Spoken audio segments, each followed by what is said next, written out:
Assalamualaikum warahmatullahi wabarakatuh. Perkenalkan, saya Syarifah Nabila dari Prodi Bahasa dan Sastra Inggris Fakultas Humaniora.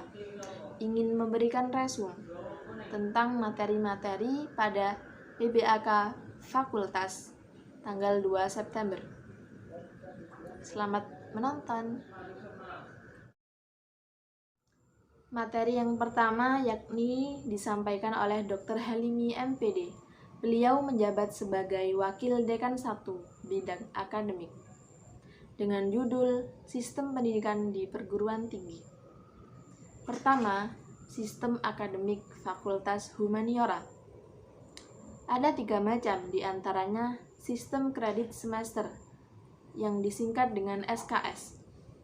Setiap mahasiswa memprogram SKS yang akan diambil untuk masa perkuliahan selama 1 tahun ke depan, kecuali mahasiswa baru yang SKS-nya sudah diprogram oleh fakultas. Kedua, beban. Jumlah SKS yang harus ditempuh mahasiswa selama kuliah di UIN Maulana Malik Ibrahim berjumlah 150 SKS. Inilah yang dimaksud beban, yang ditempuh minimal 8 semester. Ketiga, gelar. Untuk mahasiswa prodi sasing bergelar sarjana sastra atau disingkat SS, sedangkan untuk bahasa dan sastra Arab sarjana humaniora atau disingkat SHUM. Kedua, sistem evaluasi. Evaluasi ini bertujuan untuk mengukur pencapaian belajar mahasiswa. Di antaranya yang pertama ada UTS, ujian tengah semester, UAS, ujian akhir semester, penilaian proyek, presentasi, tugas, dan sebagainya. Itu semua akan ada nilai tersendiri, kemudian diakumulasi dalam bentuk indeks prestasi yang tertera di Siakat UIN Maulana Malik Ibrahim Malang. Yang kedua adalah PKLI atau PKLI untuk mata kuliah profesi. Mahasiswa yang bisa melakukan PKL harus menyelesaikan mata kuliah profesi yang diambilnya. Ada beberapa matkul profesi, di antaranya pariwisata, pengajaran, penerjemah, jurnalistik, perfilman, diplomat, dan lain-lain. Yang ketiga yakni komprehensif. Komprehensif adalah ujian pada seluruh mata kuliah sebagai syarat mengikuti ujian skripsi. Dan yang terakhir skripsi. Skripsi adalah karya ilmiah yang ditulis oleh mahasiswa program sarjana berdasarkan hasil penelitian, kajian, riset, dan perpustakaan sebagai syarat menyandang gelar sarjana. Kemudian materi yang kedua disampaikan oleh Dr. Mu'assomah MSI MPD.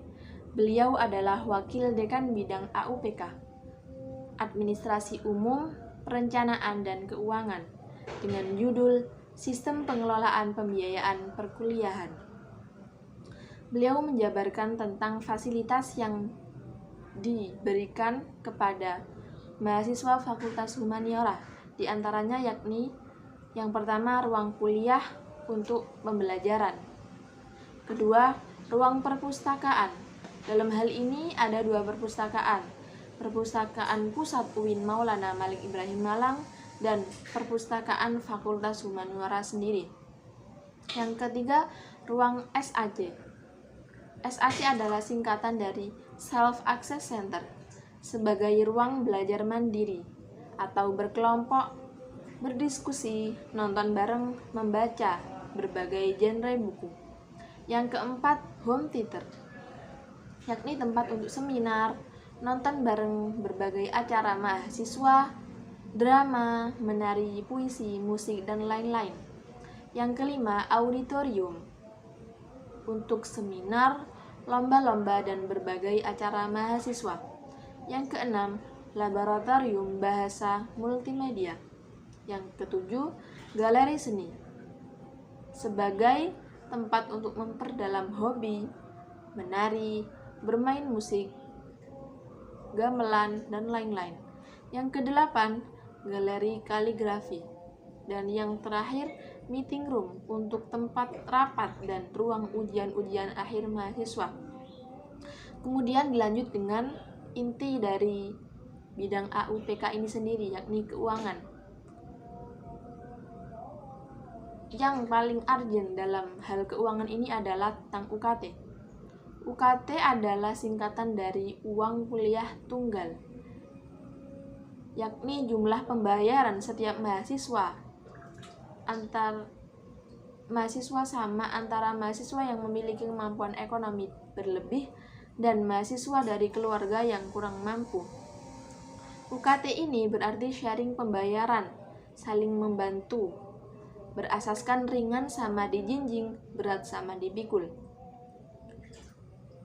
Dan biasanya untuk mahasiswa yang seringkali mengeluh atas UKT yang terlalu tinggi bisa melakukan banding UKT pada tahun kedua atau semester 3. Dan jangan salah, banding UKT bukan hanya untuk UKT mereka yang mempunyai UKT tinggi kemudian direndahkan, melainkan ada juga mahasiswa yang mempunyai UKT rendah dan bisa dinaikkan sebab banding tersebut.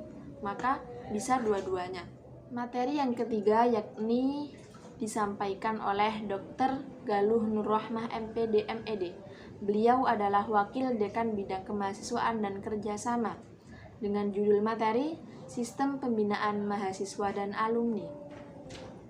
Beliau memaparkan tentang visi Fakultas Humaniora, yakni terwujudnya Fakultas Humaniora integratif dalam memadukan sains dan Islam yang bereputasi internasional.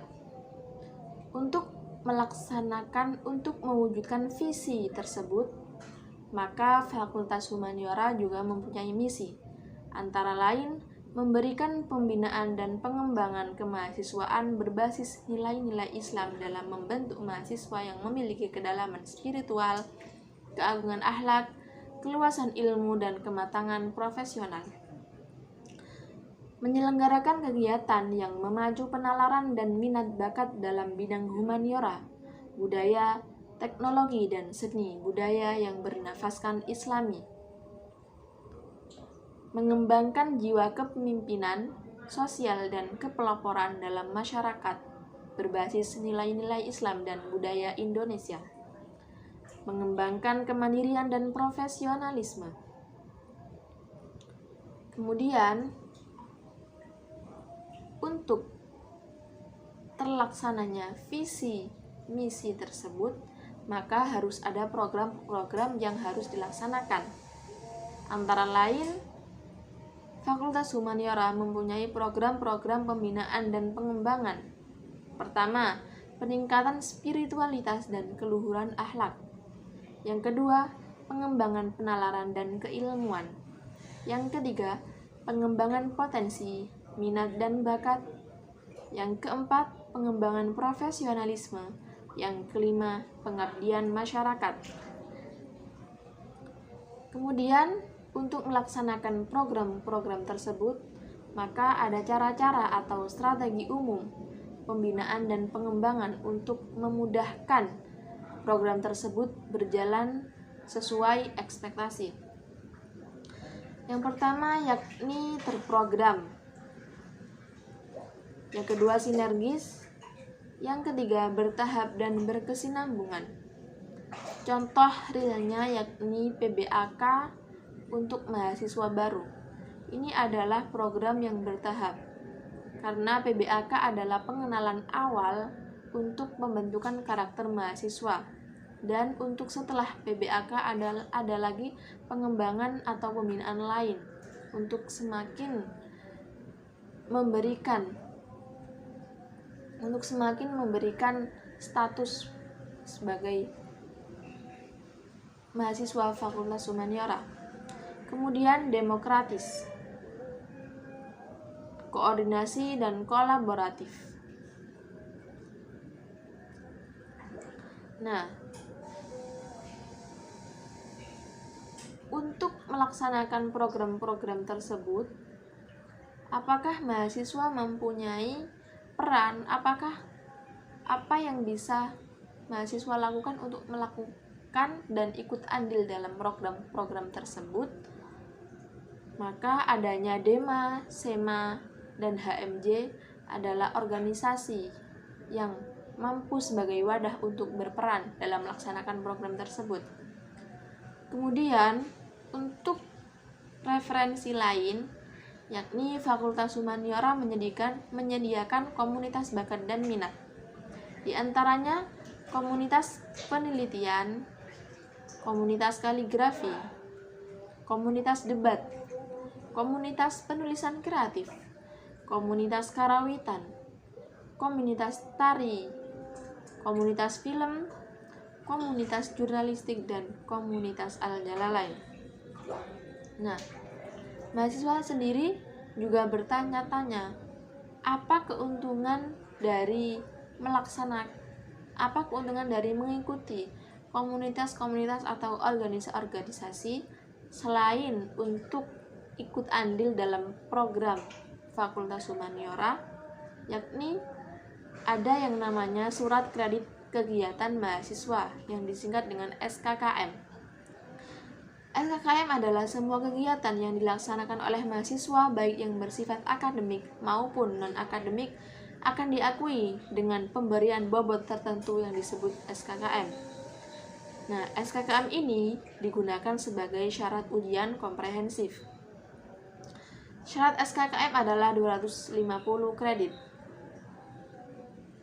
Kemudian, mahasiswa mempunyai hak, yakni memperoleh pendidikan, bimbingan dan pengarahan, memperoleh penghargaan atas prestasi yang dicapai, kemudian menggunakan dan mengembangkan kebebasan akademik secara bertanggung jawab, memanfaatkan sarana dan prasarana sesuai ketentuan, memperoleh pelayanan di bidang akademik, administrasi, dan kemahasiswaan, menyampaikan aspirasi secara santun, profesional, dan bertanggung jawab. Nah, di samping hak mahasiswa, ada kewajiban mahasiswa, antara lain memenuhi kewajiban finansial sesuai ketentuan, yakni membayar UKT dan sebagainya. Kemudian menjaga pergaulan dengan lawan jenis berdasarkan norma-norma agama, mendukung terwujudnya bilingual university dan world class university yang selalu digaungkan oleh Universitas Islam Negeri Maulana Malik Ibrahim Malang. Kemudian menjaga kewibawaan dan nama baik alma mater, meningkatkan kemandirian dan profesionalitas, menghormati sesama mahasiswa dan bersikap sopan terhadap pimpinan, dosen maupun karyawan, menjunjung tinggi dan mengamalkan ajaran agama Islam, menjaga sarana dan prasarana, kebersihan, ketertiban, dan keamanan kampus. Materi yang keempat disampaikan oleh Bapak Muhammad Asnan Fanani, SEMM. Beliau adalah staf bagian administrasi umum perguruan tinggi. Di bagian administrasi ini menyediakan layanan bidang akademik, bidang administrasi umum, dan administrasi keuangan. Yang pertama adalah bidang administrasi akademik, layanan administrasi akademik, yakni layanan ujian proposal skripsi. Hal ini dilaksanakan oleh mahasiswa semester 7 atau akhir. Kemudian layanan ujian skripsi, yakni mengajukan proposal skripsi. Yang ketiga, layanan ujian komprehensif, pendaftaran secara online. Yang keempat, layanan distribusi KHS, yakni akhir setiap semester. Kemudian layanan praktik kerja lapangan PKL, layanan kegiatan yudisium, sebagai rangkaian kegiatan penyampaian laporan selesainya proses perkuliahan di Fakultas Humaniora. Kemudian layanan bebas tanggungan atau kegiatan wisuda, yakni setelah serangkaian ujian proposal selesai berkaitan dengan syarat pengambilan ijazah. Kemudian untuk layanan administrasi umum, yang pertama layanan surat keterangan mahasiswa. Ini adalah berhubungan dengan surat menyurat. Kemudian layanan legalisir bagi mahasiswa yang sudah lulus atau yang masih belum juga tidak apa-apa. Yang ketiga, layanan peminjaman ruang dan peralatan. Untuk mahasiswa aktif yang ingin meminjam ruangan untuk organisasi atau komunitas-komunitas. Kemudian yang ketiga yakni layanan administrasi keuangan, adalah layanan dukungan dana kegiatan OMIK melalui dekan bidang kemahasiswaan. Materi yang kelima yakni dari Bapak Ribut Wahyudi, SSMED PhD. Beliau adalah Kaprodi Sastra Inggris. Materi ini berjudul Profil Prodi Sastra Inggris. Nah, sastra Inggris memiliki visi dan misi. Visinya yakni terwujudnya program studi sastra Inggris integratif dalam memadukan sains dan Islam yang bereputasi internasional. Kemudian misi, mencetak sarjana sastra Inggris yang berakhlak ulul albab, menghasilkan sains sastra Inggris yang relevan dan budaya saing tinggi. Kemudian profil lulusan Prodi Sastra Inggris. Profil utama yakni akademisi atau profesional di bidang bahasa dan sastra Inggris yang berkarakter ulul albab.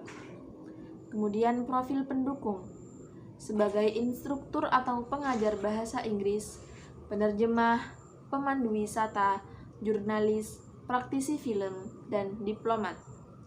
Dan masih banyak yang lainnya. Untuk jumlah dosen tetap yakni ada 40 orang di Prodi Bahasa Inggris.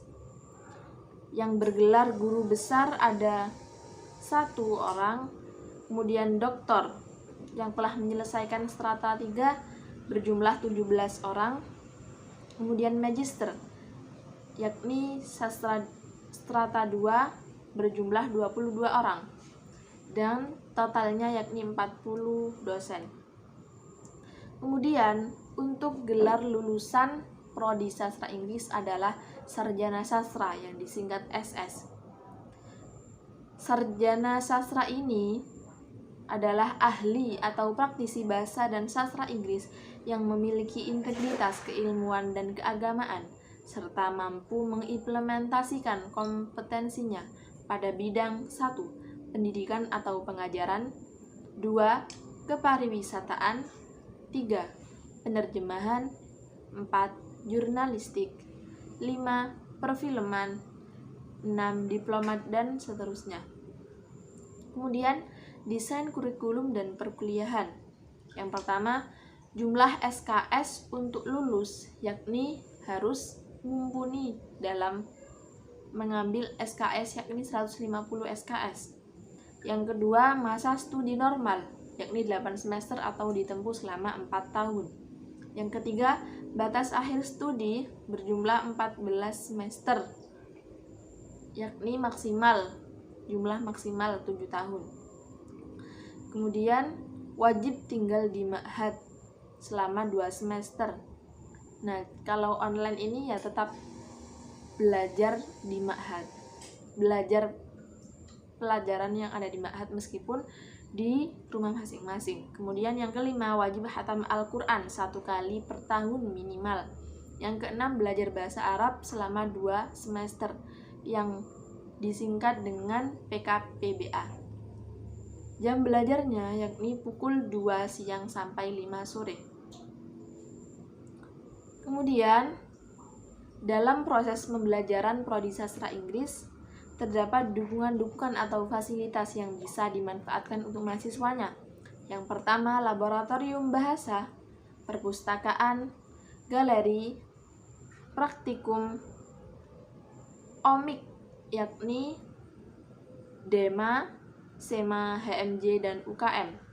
Kemudian untuk preferensinya yakni prodi fasilitas yang untuk preferensinya berfasilitas komunitas pengembangan minat mahasiswa tingkat fakultas. Kemudian self access center, kemudian Lingua Institute, ruang teater, dan sebagainya. Demikian resume yang bisa saya sampaikan. Untuk kurang lebihnya saya mohon maaf. Wassalamualaikum warahmatullahi wabarakatuh.